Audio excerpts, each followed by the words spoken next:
পাগলা রে ও মন পাগলা রে হইলি না আপন হইল না মুর্শিদ সজিদা না হইল মিলন ও মন পাগলা রে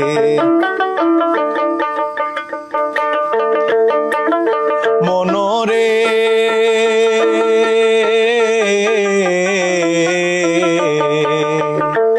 সৈয়দ শানুর বলে নাচি নিলাম গিরি সৈয়দ শানুরে বলে নাচি নিলাম গিরি রহিম বক্স বালক লইয়া সান্দের পথ ধরি ও মন পাগলা রে ও মন পাগলা রে হইলি না আপন হইল না মুর্শিদ সজিদা না হইল মিলন ও মন পাগলা রে হইল না মুর্শিদ সজিদা না হইল মিলন ও মন পাগলা রে